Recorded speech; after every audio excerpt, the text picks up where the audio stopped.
इसके लिए हमको चिंतन करने की आवश्यकता है।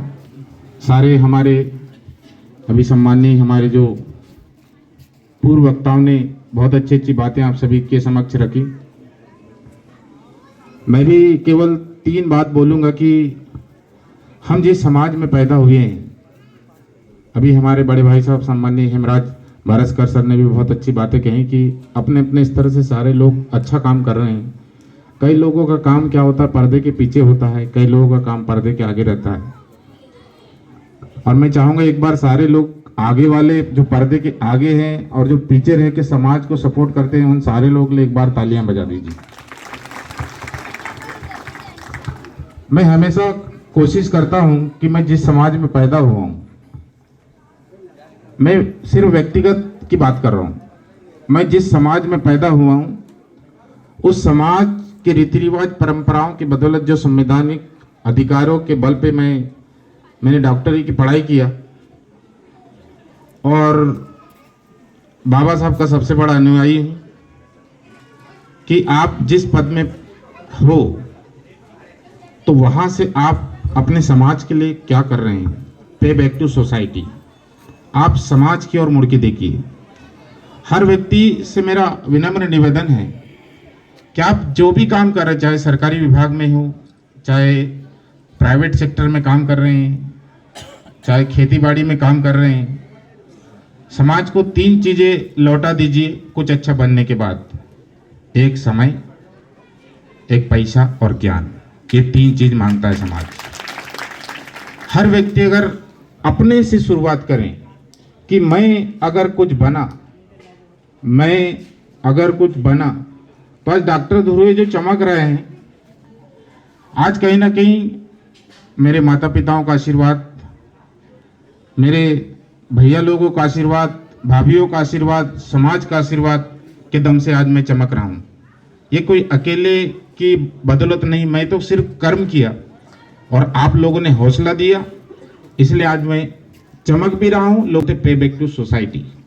अगर हम संकल्प ले लें कि कुछ हम बने हैं, तो हमको हमारे बड़े भाई लोगों ने, हमारे काका बाबाओं ने हमको अगर पढ़ाया है, तो बनने के बाद हमारी एक नैतिक जिम्मेदारी बनती है कि उनके बच्चों को उठाने का काम हमको करना चाहिए। तभी तो हमारा समाज, हमारा घर परिवार सुधरेगा। ऐसा हर व्यक्ति को सोचना चाहिए, क्योंकि कार्यक्रम तो होते रहते हैं, लेकिन परिवर्तन क्या हो रहा है उस पर भी चिंतन मंथन करने की आवश्यकता है। कई बार हम मंच पे बोलते हैं, कई बड़ी बड़ी बातें हो जाती हैं, लेकिन जब बैकग्राउंड देखते हैं तो बैकग्राउंड में कुछ नहीं मिलता है।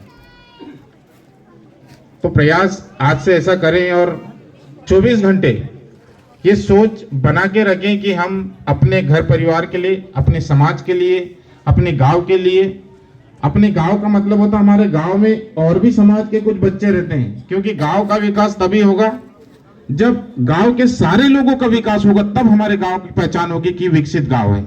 तो सारे लोगों को चलने की आवश्यकता है, सारे लोगों को लेके चलने की आवश्यकता है। तो ऐसी सोच आप लोग सारे लोग यहाँ पर मतलब बना के चले। और बहुत सारी बातें, एक और चीज, जैसा कि शिक्षा के क्षेत्र में हम लोग काम कर रहे हैं, तो कहीं ना कहीं अभी हमारे जो सम्मानीय इरपाचे दादा ने बहुत अच्छी बातें कही कि वो जो हमारे समाज के जो युवा हैं, सबसे ज्यादा एक्सीडेंट में उन्हीं की मतलब कहानी खत्म हो रही है। उसके पीछे जितने भी जो हमारे माता पिता लोग हैं, कहीं ना कहीं जागरूक नहीं है बच्चों के प्रति। आज कोई अगर दारू पी रहा होगा ना साइड में, तो हम नहीं बोल सकते हैं, वो एक शब्द बोल देंगे हमको, तुम्हारे बाप का थोड़ी ना पीते हैं। बोलेंगे कि नहीं बोलेंगे? बोलेंगे। तो ये सारे अपने अपने जो बच्चे हैं उनके प्रति माता पिता जागरूक होना चाहिए।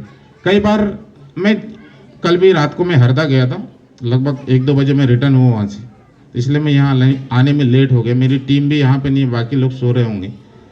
तो कहीं ना कहीं हमने देखा है कि रात दिन जो बच्चे जो सांस्कृतिक कार्यक्रम देने जाते हैं, वो अपने कई माता पिताओं को ये भी नहीं पता रहता कि उनके बच्चे कहाँ जा रहे हैं, किसके साथ जा रहे हैं, कहाँ जा रहे हैं, क्या काम करने के लिए जा रहे हैं, कहाँ सो रहे हैं, कहाँ खा रहे हैं।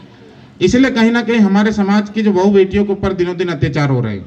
कारण क्या है? जागरूक नहीं है। छोटे छोटे बच्चे, अभी फरवरी में एग्जाम है, अरे यहाँ अपने समाज के बच्चों में तो इतना टैलेंट है, कल पेपर है लेकिन वो रात के 2 बजे नाचते हैं। तो यार हमने भी पढ़ाई की है, पर हमने सारी चीज त्याग के फिजिक्स केमिस्ट्री बायोलॉजी की पढ़ाई की है। और अभी के जो नई पीढ़ी है, कल भले ही पेपर होगा लेकिन रात में पूरा नाचते हैं। तब तुम बताओ कि बच्चा पास कैसे होगा? इसके लिए भी जागरूक होने की आवश्यकता है। हम कहीं ना कहीं जागरूक नहीं है और फिर सरकार को दोष देते हैं कि शिक्षा व्यवस्था चौपट करके रखी है। सरकार को हर चीज के लिए मतलब दोष देना नहीं चाहिए, मतलब कहीं ना कहीं हम भी जिम्मेदार हैं। अभी हमारे बड़े भाई साहब बैठे हैं, सम्मानित गोविंद सिंह धुर्वे जी।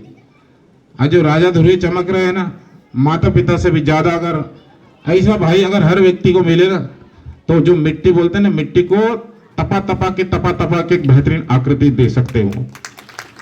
हम जो भी काम करते थे, आज भी भैया पूछते हैं कि कहाँ जा रहा है, छिंदवाड़ा जा रहा है, तो कौन सा काम है? अगर 100 रुपए देते थे उस समय, तो 100 रुपए के बारे में भी पूछते थे। तो कहीं ना कहीं माता पिता जागरूक होते हैं ना, तो बच्चे कभी नहीं बिगड़ते हैं।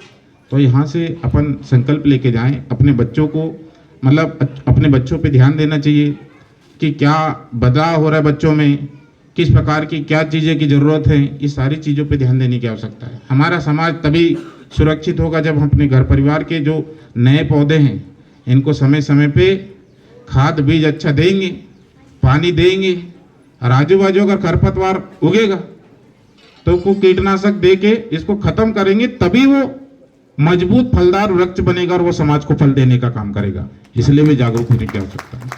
तो एक बार पुनः आप सभी को अंग्रेजी नव वर्ष की भी बहुत बहुत शुभकामनाएं, क्योंकि हैप्पी न्यू ईयर तो बोलना ही पड़ेगा, क्योंकि इस दुनिया में रहते हैं तो सबके साथ थोड़ा थोड़ा ताल मिलाना पड़ेगा। अपन तो नए साल बातें हुआ है, पर अंग्रेजी हैप्पी न्यू ईयर तभी बहुत बहुत शुभकामनाएं सभी को। उन दिवस सभी आयोजक टीम तुम्हें बहुत बहुत धन्यवाद।